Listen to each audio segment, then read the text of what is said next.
같습니다. 하나도 안 반가고 표정.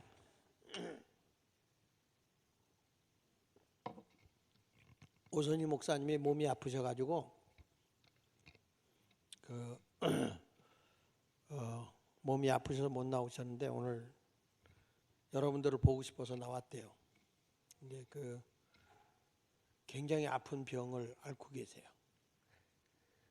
면역성이 떨어지면 늘 나오는 건데 제가 알기로도 벌써 두 번째인가 세 번째인가 그걸 앓고 계시는 것 같은데 여러분들을 위해서 건강을 위해서 기도해 주시기 바랍니다. 오늘은 예수님이 십자가에 못 박혀 돌아가시기 위해서 예루살렘 성에 입성하는 고난주간이 시작되는 첫날이고 또 예수님이 나귀 타고 예루살렘에 입성할 때 종려나무가지를 흔들면서 호산나 호산나 다윗 자손 예수여 찬송하리로다 하고 주님을 찬양한 종려주일이라고도 해요. 저는 우리 크리스찬들의 젊은이들에게 꼭 잊지 말아야 될 게 뭐냐, 기독교에서 가장 핵심적인 것이 십자가입니다. 요즘의 교회들마다 안타까운 것은 십자가는 걸려있고 십자가 목걸이는 하고 돌아다니는데 십자가가 안 걸린 거에 대해서는 또 뭐라고 불평하는 사람들이 있는데 십자가가 중요한 것이 아니라 삶이 중요한 거예요. 그래서 오늘 저는 십자가의 삶이라고 하는 제목으로 오늘 함께 말씀을 생각하려고 합니다. 예수님을 따른다는 것은 한마디로 십자가의 삶을 살아가는 거라고 얘기할 수 있어요. 예수님이 제자들을 3년 동안 가르치시고 마지막으로 예수님이 십자가의 길을 가기 전에 끊임없이 예수님이 저들의 신앙이 곧게 섰을 때, 주는 그리스도시요 살아계신 하나님의 아들이라고 고백했을 때 예수님이 저들에게 꼭 부탁한 게 뭐냐면 십자가의 삶을 살아라. 요즘에 예수 믿는 우리 주일학교 어른들은 물론이지만 우리 특별히 청년들은 십자가의 삶을 살지 않고 세속화된 삶 속에 빠져들어가기가 참 좋은 때잖아요. 그래서 오늘 이 십자가의 삶이 뭐냐 하는 것을 좀 생각하려고 합니다. 23절에 오늘 말씀을 보면은 또 무리에게 이르시되 아무든지 나를 따라오려거든, 예수님을 믿으려고 하거든, 예수님을 내가 딱 따르고 싶으면 자기를 부인하고 날마다 제 십자가를 지고 나를 따를 것이니라, 이렇게 말씀하고 있어요. 여기서 보면 나를 따라오려거든 이라고 하는 그 말은 내가 정말 나를 따라오기를 소원한다면, 예수를 믿고 예수님의 삶을 내가 따라가기를 소원한다면 그런 뜻을 가지고 있어요. 이것은 하나님의 은혜로 되어지는 게 아니라 내가 정말 나를 따라오기를 원한다면 내 의지와 결단이 필요하다는 거예요.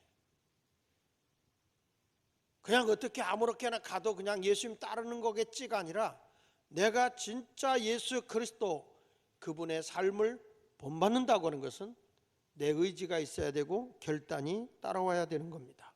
그러면 예수님을 따르는 것이라고 하는 것은 자기를 부인하는 것이다. 자기를 부인하는 것이다. 자기를 부인한다고 하는 것은 한마디로 내가 없는 삶, 오직 예수 그리스도만 존재한 삶을 살아가는 거예요. 그래서 사도 바울은 그런 고백을 했어요. 나는 이제 내가 사는 게 아니라 내 안에 그리스도가 사는 것이다. 나는 없다. 오직 예수 그리스도 그분만이 있는 것이다. 예수님을 따라간다고 하는 것은 자기 욕망, 자기 의지, 자기 개성, 자기가 하고 싶은 거 다 하면서 예수님 따라간다? 그것은 아니라는 거죠. 예수님을 진심으로 따라간다면 적극적으로 자기를 부인해야 돼요. 한마디로 그 전에 예수를 잘 믿는다는 게 뭐냐 그랬을 때 유럽 교회들이 굉장히 건물적으로 웅장하고 거대하게 한 것이, 그것이 바로 예수를 잘 믿는 것이라고 생각을 했을 거예요. 그러나 지금에 와서 보면 영국 교회의 성공의 상징인 런던의 웨스트민스터 대성당도 정말 운동장 많은 그런 교회지만 텅텅 비어 있다는 거죠. 왜 그러냐? 교회가 화려하고 커지는 건 좋은데 십자가가 없는 거예요.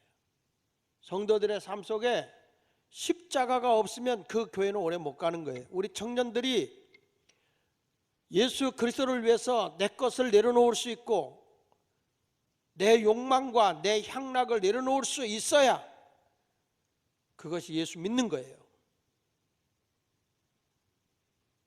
의식 없이 교회만 왔다 갔다 한다고 예수 믿는 게 아니잖아요. 그런 신앙을 목사님이 이렇게 존 맨들리라고 하는 사람이 쓴 책 가운데 보면 부러진 십자가라는 책이 있어요. 부러진 십자가. 이미 십자가가 다 부러져 나간 거예요.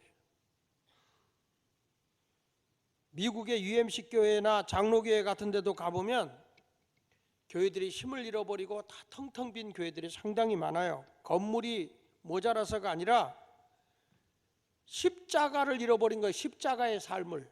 성도들이 다 십자가의 삶을 잃어버리고 살고 있기 때문에 그래요. 한국교회는 어떨까? 역시 한국교회도 자기를 부인하고 예수님만을 따라해야 되는데 그게 없어요. 우리가 고난주간이 됐다 그러면 예수님의 삶을 본받는다 그러면 우리 청년들도 새벽에 나와서 하나님 앞에 부르짖어 기도해야 돼요. 십자가의 길을 걸어가는 사람들이 주님을 믿는다고 하면서 예수님이 나를 위해서 십자가에 못 박혀 돌아가는 고난의 그 길을 나도 기꺼이 자그맣게라도 동참하겠다는 각오가 돼 있어야 되는데 예수를 믿는다고 하면서도 보면 자기 이권에 따라 움직여가고 자기 기분과 감정에 의해서 움직여지는 그런 모습의 신앙은 그리스도인의 삶이 아니에요. 이거는. 예수님이 40일 금식 기도했지만 마귀가 와서 예수님에게 돌로 떡이 되게 해봐. 그리고 천하만국 영광을 다 보여주면서 나한테 절하면 이 세상 부귀영화 너에게 줄게. 예수님은 사단 앞에 절하지 않았어요. 오직 하나님만을 경배하는 것이라고 했다. 나는 세상의 욕망을 따르지 않는다. 세상의 것에 취해 살아가지 않는다. 오직 나는 하나님만을 섬기겠다. 예수님이 우리에게 본을 보여주신 거예요. 사람은 누구든지 다 인기가 있고 싶고 높아지고 싶은 마음 누구에게나 있어요. 더 커지고 싶고 사람에게 존경받고 싶고 인정받고 싶어요. 그런데 오늘 예수님이 나귀 타고 예루살렘 성에 입성하는데 그 나귀도 새끼 나귀를 타고 돌아가는데 예수님이 최고의 영웅같이 입성하려고 할 것 같으면 명말을 타고 말을 몰고 근엄하게 위엄있게 제자들과 함께 탁 말을 몰고 들어가서 정말 용사답게 들어갔다면 얼마나 품이 나고 품위가 있겠습니까? 그런데 하나님의 나라는 겸손의 왕으로 평화의 왕으로 이 땅에 오셨기 때문에 사람이 보잘것없게 여기는 어린 나귀 새끼를 타고 예루살렘 성에 올라간 것은 스가랴 9장 9절 10절에 보면 겸손의 왕으로 평화의 왕으로 이 세상에 오셨기 때문이라고 말하고 있어요. 여러분들이나 어느 곳에 가더라도 그리스도인들이 지나치게 자기를 과장하고 지나치게 자기를 높이려고 할 필요가 없어요. 주님이 나와 함께하는 삶을 살아가기 위해서 노력해야 됩니다. 자기를 과시하고 웅장했던 건 다 무너졌어요. 성경은 이렇게 말합니다. 넓은 문을 부인하라고. 마태복음 7장 13절로 14절에도 보면 좁은 문으로 들어가라. 멸망으로 인도하는 문은 크고 그 길이 넓어 그리로 들어가는 자가 많고 생명으로 인도하는 문은 좁고 길이 협착하여 찾는 자가 적다. 모든 사람이 많이 간다고 해서 그게 바른 길이 아니고 수많은 사람들이 몰려가는 넓은 문이라고 해서 그게 바른 문은 아니라는 거예요. 세상이 아무리 옳다고 떠들어도 하나님이 아니면 아닌 거예요.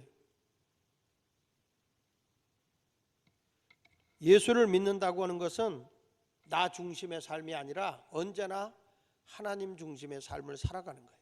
그래서 예수님도 당신이 원하는 것은 할 수만 있으면 십자가를 내게서 치워달라고 그랬어요. 그러면서도 내 원대로 하지 마시고 아버지 원대로 되기를 원합니다. 하나님 중심이에요. 우리가 예수를 믿는다고 하는 것은 그런 거예요. 지나치게 화려한 것도 아니고, 그렇다고 많은 사람의 대중에 휘말려 가서 우리 친구들이 다 그러니까 나도 거기 가서 구습에 얽매여서 같이 저들과 똑같은 생활하고 세상의 가치관에 함몰돼서 살아서는 안 되는 거죠. 세상이 아무리 옳다고 주장해도 진리의 복음에서 아니면 아닌 거예요. 생명 내놓고 지키는 게 진리인 거예요. 진리는 내 시간, 내 물질, 내 생명 모든 것을 다 투신해서 지켜내는 게 진리인 거예요. 진리는 타협이 아니에요. 진리는 온 세상이 변해도 바뀌지 않는 겁니다. 우리가 그런 믿음의 삶을 살아야 되죠. 그래서 우리가 자기 자신에게 관대한 삶을 살아서는 안 돼요. 그리스도의 말씀 앞에서 자신을 엄격하게 잘라낼 걸 잘라내야 돼요. 바울이 말한 것처럼 날마다 내 자신을 쳐서 그리스도께 나는 복종시킨다. 내 욕망, 내 아집을 다 꺾어버린다. 오직 예수 그리스도께 나를 꺾어버린다. 내 자신을 쳐서 오직 예수님에게 복종하는 삶을 살아간다. 하나님 앞에 내가 바로 서 있으면 풍랑이 몰아쳐도 모진 말을 들어도 그런 것 때문에 실족하거나 시험 들지 않아요. 예수님을 바라보고 가는 사람은 말에 휘둘려서 넘어지지 않아요. 이거 하면 저 사람이 뭐라고 그럴까 눈치 때문에 주의를 뒤로 물러나는 것이 아니에요. 청년이라고 하면 진리를 위해서 앞에 바위가 가로막고 있으면 바위를 피해가는 게 아니라 그 바위를 뚫고 나가려고 하는 열망을 가진 게 청년이에요. 그때만 임시로 피해가면 되겠지, 살살 옆으로 돌아가면 되겠지, 그런 거 아니에요. 진리는 이 몸이 부스러지고 바스러져도 뚫고 나가야 할 바위를 뚫고 나가는 게 진리예요. 예수님께서 십자가를 지기 위해서 예루살렘으로 올라간다고 하니까 그렇게 예수님을 사랑하고 예수님을 좋아했던 베드로가 예수님을 꾸짖어요. 성경 말씀 마태복음 16장 22절에 이렇게 말합니다. 베드로가 예수를 붙들고 항변하여. 예수님이 지금 예루살렘의 십자가의 고난의 길을 가겠다고 했더니 좀 이제 인기가 있어서 예수님에게 환영받고 존경받을 만한데 예수님 왜 거기 갑니까? 그리고 이거 가지 마세요. 예수님이 붙들고 항변하여라 그랬잖아요. 이 항변이라는 말은 에피티마우라는 말이에요. 헬라어로 얘기할 때 에피티마우. 에피티마우라는 말은 꾸짖어, 그런 말이에요. 예수님을 막 꾸짖는 거예요. 마치 예수님이 베드로를 꾸짖는 것 같아요. 마가복음 8장 33절에 보면 예수께서 제자들을 보시며 베드로를 꾸짖어 그랬거든요. 거기서도 예수님 올라가지 말라고 항변하니까 예수님이 베드로 제자들 앞에서 베드로를 꾸짖었어요. 꾸짖으면 사탄아 내대로 가라 그랬잖아요. 그 꾸짖어라는 예수님의 베드로를 꾸짖는 단어도 에피티마오예요. 에피티마오. 그러니까 베드로가 항변하여 이 말은 예수님을 꾸짖었다는 거예요.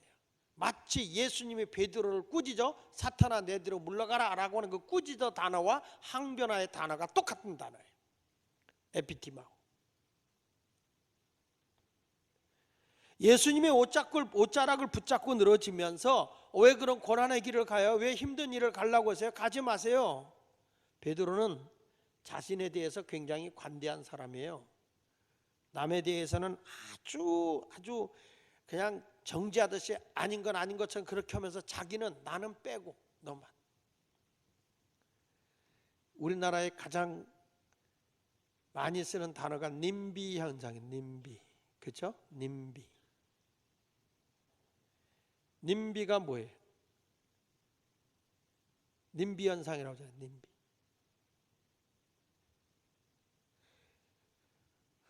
not in 백야디.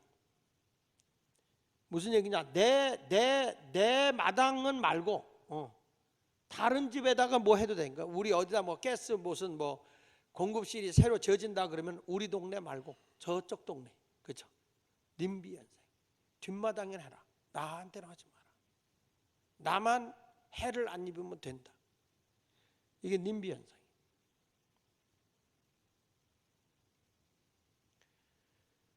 예수 믿으면서도 우리가 해야 되는데 주를 위해서 우리가 헌신하고 기도해야 됩니다 할 때 자기 부인 안 해. 자기에 대해서 관해. 나는 빼고. 너 목자잖아. 목자만 해. 디렉터잖아. 너만 해. 이걸 뭐라고 그러는지 아세요? 너만 복음이. 나는 복음이 아니야. 너만 복음이면 돼. 우리 교회 청년들이 살아 움직여야 돼요. 신앙적으로 영적으로 살아 움직여야 돼요.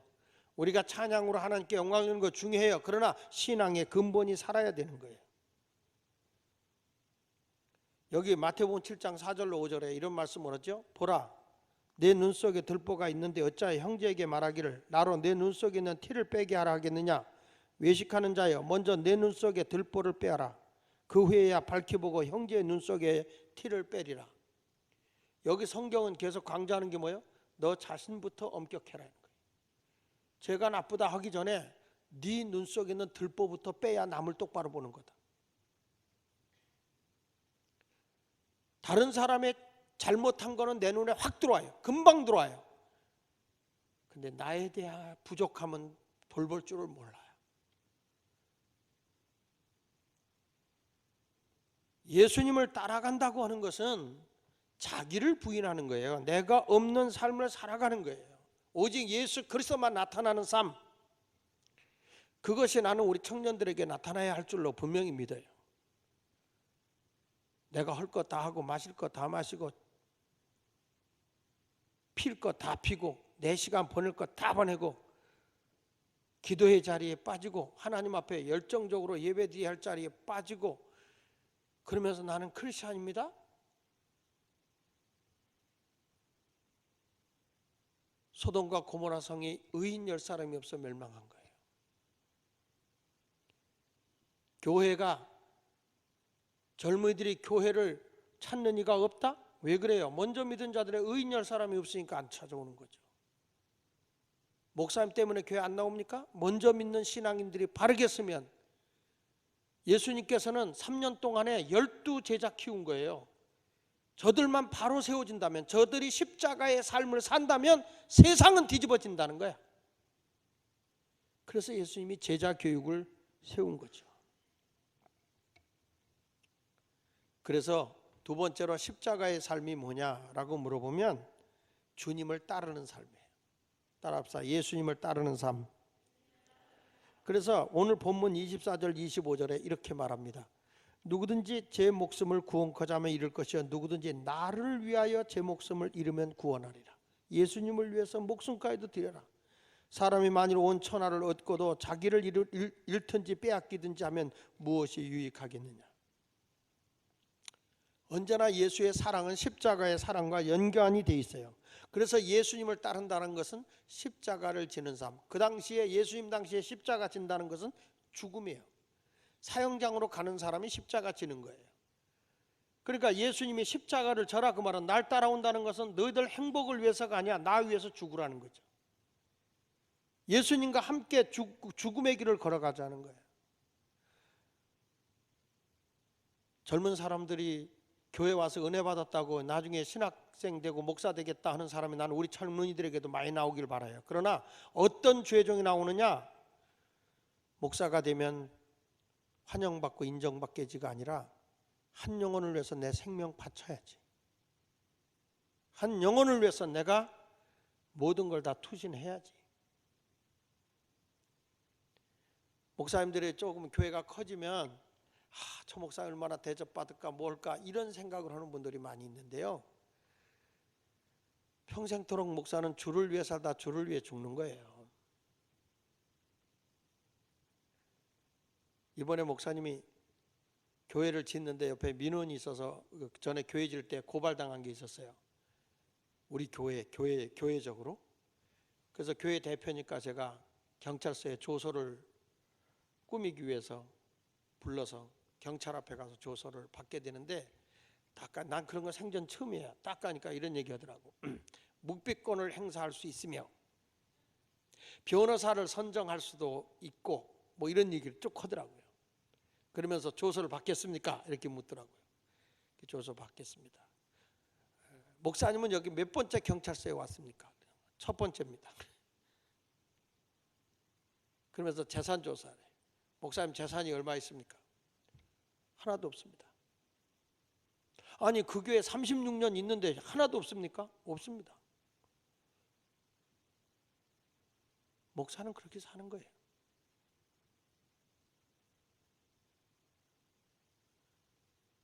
오직 주를 위해서, 주님의 모든 것을 위해서 살아야 되는데 십자가의 삶이 아닌 거예요. 여러분 인터넷하고 내가 어른들에게도 했는데 한번 동영상 좀 준비해 주세요. 그 스티펜 목사라고 여러분들 동영상에 많이 나왔을 거예요. 그 에레미야 스티펜 목사님이 그 새로운 교회를 부임하게 됐는데 그 교회는 1만 명 모이는 교회였어요.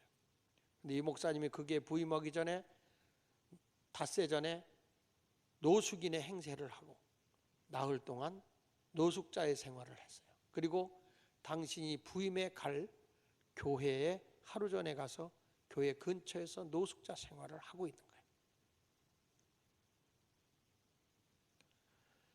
목사님이 거기에 교회들 기도로 오는 사람, 들락날락하는 사람에 관심 드는 사람이 하나도 없었어요. 배가 고픕니다. 뭐 좀 먹을 것 좀 주세요. 좀 돈 좀 주세요. 거들떠보지도 않았어요. 그 다음날 주일날 지나가는 분들한테 탁 하니까 다 피해가고 도와주지도 않아요. 자, 예배 시간이 됐습니다. 목사님이 예배 시간에 들어가서 앞으로 가려고 하니까 들어가지 말라고. 뒷좌석에 겨우 착석을 해서 앉았어요.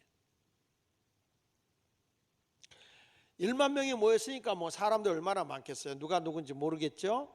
자, 예배가 끝나고 난 뒤에 이제 그 교회를 떠나는 목사님이 오늘 제레미야 스티펜 목사님이 우리 교회 오늘 부임하기로 했는데 아직 교회에서 내가 못 뵀는데 혹시 오셨으면 이 앞으로 나오라고. 그랬더니 뒤에 앉았던 노숙자가 앞으로 걸어 나오는 거예요. 스티펜 목사님. 교회가 충격이었죠.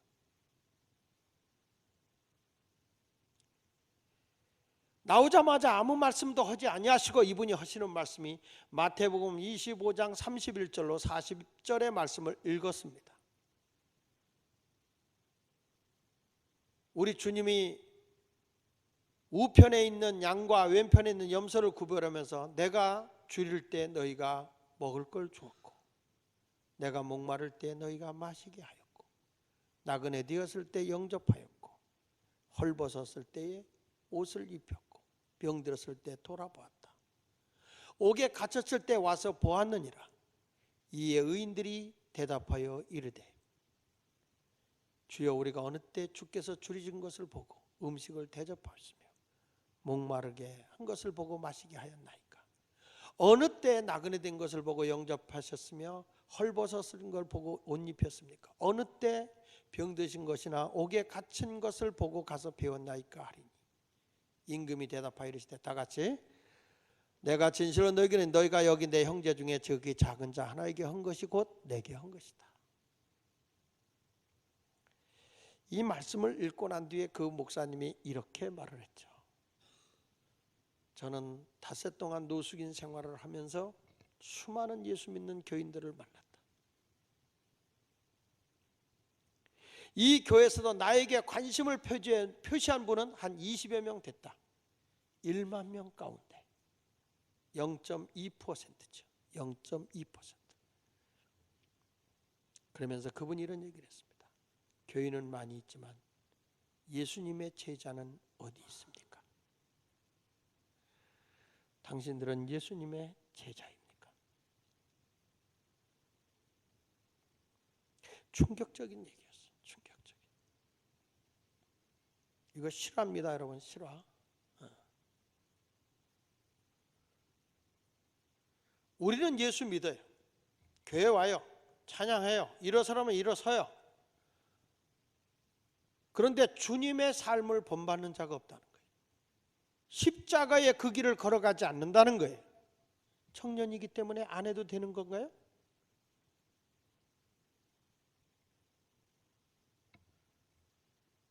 진리로 살아가는 사람은 진리에 내가 완전히 포로가 돼야 돼요.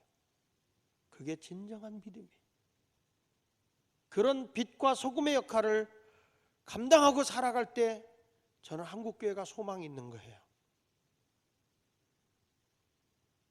우리 청년들이 여러분이 살아서 하나님 앞에 정말 찬양하고 주님의 영광을 위해 살겠다는 일사각오를 가진 하나의 미랄이 되어 땅에 떨어져 죽어져서 열매를 맺겠다는 각오만 있다면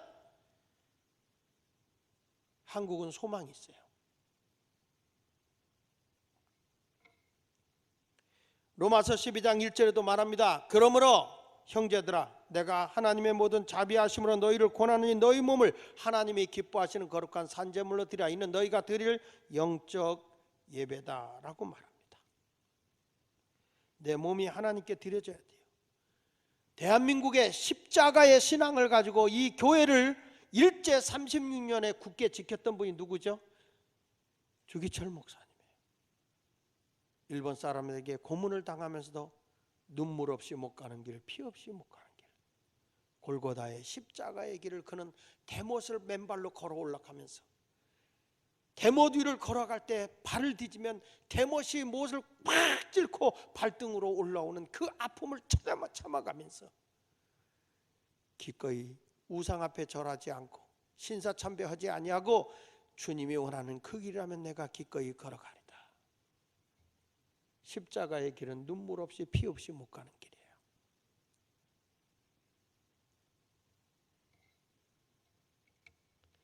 그래서 예수님은 화려한 모습으로 온 게 아니라 나귀 새끼를 타고 예루살렘 성에 입성하는 거예요.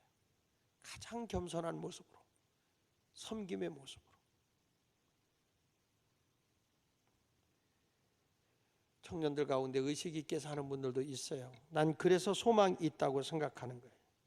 그래서 여러분이나 저도 결론으로 얘기하는 건 십자가의 삶은 복음을 위해 사는 삶인데 26절에 이렇게 말합니다. 오늘 누가복음 9장 26절에 보니까 누구든지 나와 내 말을 부끄러워하면, 예수님과 예수님의 복음을 부끄러워하면 인자도 예수님도 자기와 아버지와 거룩한 천사들의 영광으로 올 때 그 사람을 부끄러워할 것이다.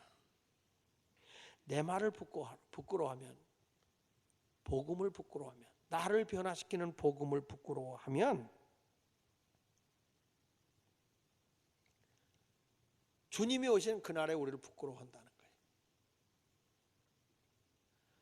5월 19일 20일 날 우리 교회에서 이틀 동안 박효진 장로님이라는 분을 모시고 간증 집회를 해요. 이분이 어떤 분이냐면 소망교도소의 교도감이에요. 이분은 수많은 사형수들이 죽어가면서 그 안에서 예수를 만났을 때 그 사람을 죽였고 사형을 당하는 이 사람들이 변화가 일어나는데 그분이 쓴 책 가운데 이런 글이 있어요. 세상에는 변화되지 않을 사람이 하나도 없다. 복음 앞에서 변화되지 않을 사람은 아무도 없다는 거예요.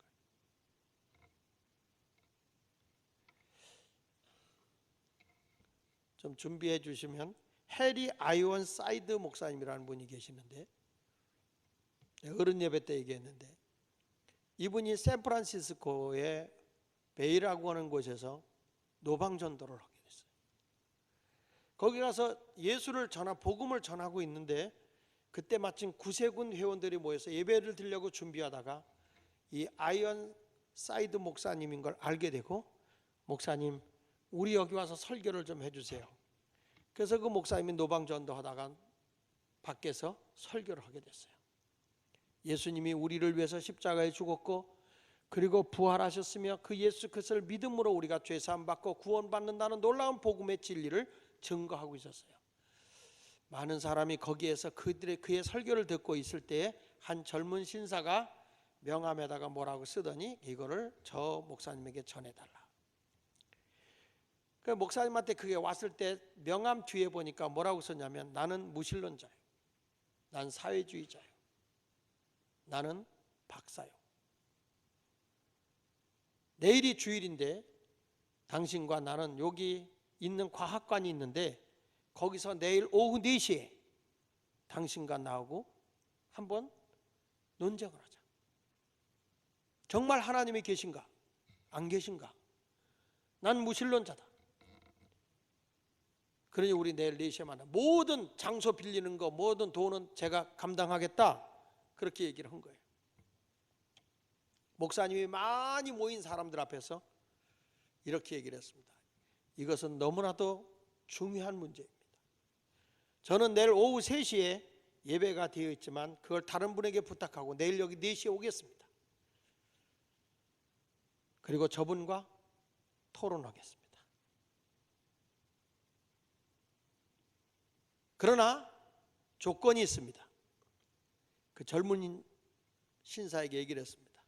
내가 당신에게 조건이 있어. 그게 뭐냐면 내일 우리가 토론할 때 당신은 2명만 신이 없다고 주장한 당신의 학술과 논리를 가지고 시궁창 같은 데서 죄를 범하고 살던 사람이, 사창굴에서 죄를 범하고 살던 사람이, 강도질하고 사람을 죽이고 폭력을 휘두른 전과범들이 변화된 사람 2사람만 데리고 오라. 당신의 논리와 학술을 듣고 변화된 2사람을 데리고 와라. 나는 내 복음으로 변화된 사람, 정말 시궁창 같은 삶을 살던 사람, 사창굴에 살던 사람, 강도질하고 살던 사람, 도둑질하고 살던 사람, 살인범, 이런 사람들 변화된 사람 100명을 내가 데리고 오겠다. 내일 토론할 때 당신의 논리를 듣고 변화된 사람 2명을 데리고 와라. 나는 변화된 사람 100명을 데리고 오겠다. 그렇게 얘기했을 때 한 여자가 눈물 흘리며 손을 들면서 내일 제가 참여하겠습니다. 내가 예수를 알기 전에, 내가 복음을 듣기 전에 얼마나 내가 더럽고 추한 사람이었는지 예수 믿고 내 인생이 바뀌어졌습니다. 내가 그런 증인입니다. 내가 그곳에 가겠습니다. 구세군 회원들이 모여서 뭐라고 하냐면 우리가 그렇게 변화된 사람 40명을 모시고 가겠습니다. 옆에 있던 사람이 너도 나도 손들면서 저는 이렇게 나쁜 사람이었습니다. 예수 믿고 이렇게 변화됐습니다. 나는 그래서 가겠습니다. 가겠습니다. 몇백 명이 모일 수 있도록 자원하는 것이었어요. 그때 무신론인을 주장하고 변화된 사람 데리고 오는 조건을 걸었을 때 그 사람이 손살을 치면서 나는 그렇게는 못합니다 하고 도망가 버린 거예요. 복음이란 사람을 새롭게 변화시키는 거예요. 그래서 우리는 복음을 위해서 생명을 던질 수 있는 거예요. 왜? 그 속에 생명이 있기 때문에, 그 속에 변화가 있기 때문에, 그 속에 능력이 있기 때문에 그런 것입니다. 박효진 장로님이 그런 얘기를 하더라고요. 사람은 영물이라는 걸 언제 아느냐? 사형 집행하는 날. 몇 번 면회, 다른 때도 그렇게 하면 다 면회하러 나온대요. 근데 사형 집행하는 날 몇 번 면회 그러면 안 돼요. 안 나가려고 버티는데 교도관들이 4명이 가도 그 힘을 당할 수가 없대요. 내가 나가면 죽는다, 살아야 되겠다는 그 열망 앞에 사람이 힘을 어떻게 이길 힘이 없대요. 어디서 그런 초자연적인 힘이 나오는지. 강제로 끌고 나가서 딱 자기의 목을 걸려고 딱 걸어놓은 밧줄을 보는 순간에 100이면 100 털썩 주저앉아 버린다는 거예요. 그렇게 배짱 있고 악다구리 있어 보이는 것 같은데 죽음을 앞에 놓고 털썩 주저앉더라는 거예요. 그런데 감옥에서 복음이 들어가서 예수를 믿고 영접한 사람은 스스로 걸어서 주저앉는 게 아니라 계단을 스스로 걸어 올라가서 목에 밧줄을 걸고 마지막에 남기고 싶은 말이 없느냐 그러면 100이면 100.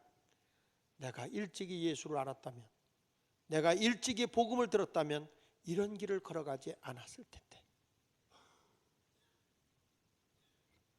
나와 같은 길을 오지 않도록 복음을 전해달라. 세상의 모든 사람들에게 복음을 전해달라. 그리고 내가 죽을 때 내 신장이고 눈이고 모든 것을 죽어가는 사람들에게 전해달라. 죽음 자체가 다르더라는 거예요. 그분은 아무리 거칠고 아무리 못되게 노는 사람이라도 복음이 들어간다면 변화되지 않을 사람이 없다는 거예요. 그래서 제가 그분에게 전화를 해서 책이 나와 있길래 제가 책을 좀 보고 너무 은혜를 받아가지고 우리 교회 좀 와서 간증을 해달라. 그 소망 기독교 교도소가 새로 생겼어요, 여주에. 이 다른 교도소에서는 변화가 안 일어나는데 기독교 복음이 들어가는데 변화가 일어난단 말이에요. 그래서 그쪽에다 놓고 사람을 정말 변화를 주는 그런 교도소예요. 사랑하는 여러분, 정말 놀랍지 않아요? 삭개오가 변화되고 수가성 우물가 여인이 변화되고 새 사람 되어서 전도자로 바뀌어지지 않아요? 예수 믿으면 이제 여러분들도 어떤 사람이 될 수 있어요? 남을 용서할 수 있잖아요. 누가복음 23장 34절에 이 예수께서 이르되 아버지여 저들을 죄를 사하여 주옵소서 자기들이 하는 것을 알지 못하며 예수님 십자가에 죽어가면서도 자기를 죽이는 자를 용서했어요. 예수님이 그랬잖아요. 마태복음 6장 14절로 15절에 너희가 사람의 잘못을 용서하면 너희 하늘 아버지께서 너희 잘못을 용서하겠다고요. 청년들이요, 하늘의 미랄이 땅에 떨어져 죽어야 삽니다. 요한복음 12장 24절에 내가 진실로 너희에게로 하늘의 미랄이 땅에 떨어져 죽지 않으면 하늘 그대로 있고 죽으면 많은 열매를 맺는다고 하는 것은 십자가의 길은 희생하는 삶이다. 예수님은 십자가에 죽어가면서도 그 고통을 다 겪으셨어요. 우슬초를 입에 발라줬어요. 그 우슬초는 뭐죠? 사람의 전신을 고통을 없애주는 마취제와 같은 거예요. 그걸 거절하셨어요. 성경 마태복음 20장 34절에 쓸게 된 포도주를 예수께 주어 마시게 하려 했더니 예수께 맛보시고 마시지 않았어요. 왜? 인류의 모든 고난을 친히 짊어지신 분이기 때문에 고난을 마다하지 않았다는 거예요.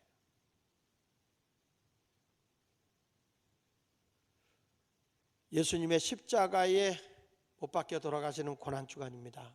청년들이요, 다시 한번 나를 돌이켜보면서 십자가의 길을 걸어가시고 복음으로만이 변화될 수 있다는 것, 세상을 변화시키고 사람을 변화시킬 수 있다는 것, 그것을 잊지 마시고 사랑하는 마음으로 함께 주님의 고난의 길에 동참하면서 십자가의 삶을 살아가는 우리 젊은이들이 되시기를 축복합니다.